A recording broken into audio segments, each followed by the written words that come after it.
Mr. Felix Koske, Cabinet Secretary for Agriculture, Fisheries and Livestock Development. The President has instructed Mr. Aden Mohammed to act in his place. As you know, Aden Mohammed is the Minister for Industrialization.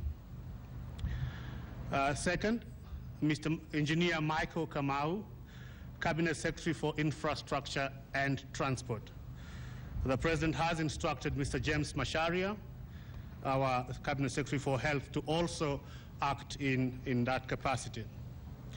Mr. Davis Chirchir, Cabinet Secretary for Energy and Petroleum. The President has instructed Mr. Henry Rotich, the Cabinet Secretary in the Treasury, to act in his place. And fourthly, Mr. Samuel Kazungu Kambi, Cabinet Secretary for Labor. The President has instructed Ambassador Rachel Omamo, Cabinet Secretary for Defense, to act in his place.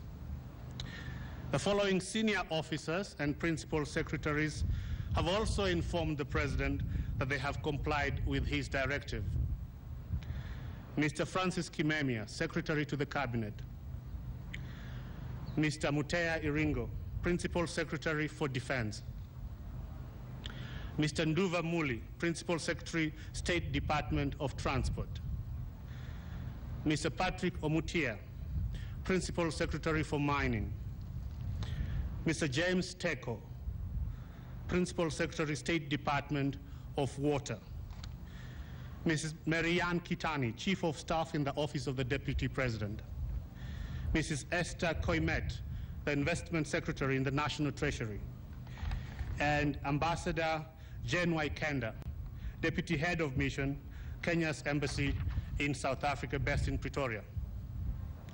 In regard to state corporations, the respective state corporation boards have been instructed to urgently convene special board meetings to appoint acting officers for all named chief executives and other officers. The following officers of state corporations are affected. Mr. Patrick Osero, Chairman of the Agricultural Finance Corporation. Dr. Silas Simiyu, Managing Director of the Geothermal Development Company.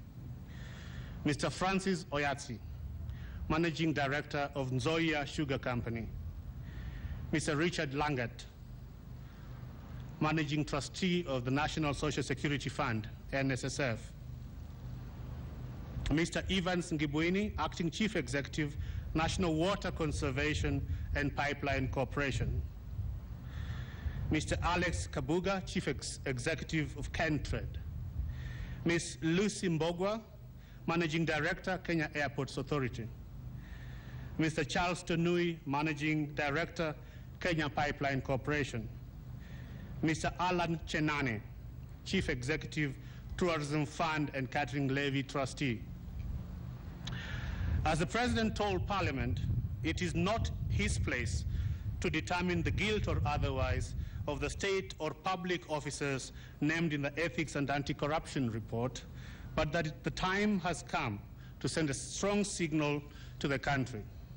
Clearly, the President has drawn the line on corruption and expects all state and public officers to abide by Executive Order Number 6, in which he gives express directives in regard to the intolerance for this vice in his government.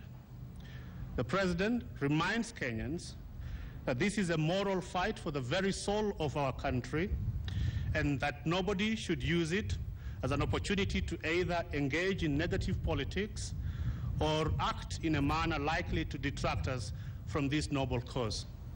The President reaffirms that there are no sacred cows and that this is just the beginning of an unwavering war against corruption. Thank you.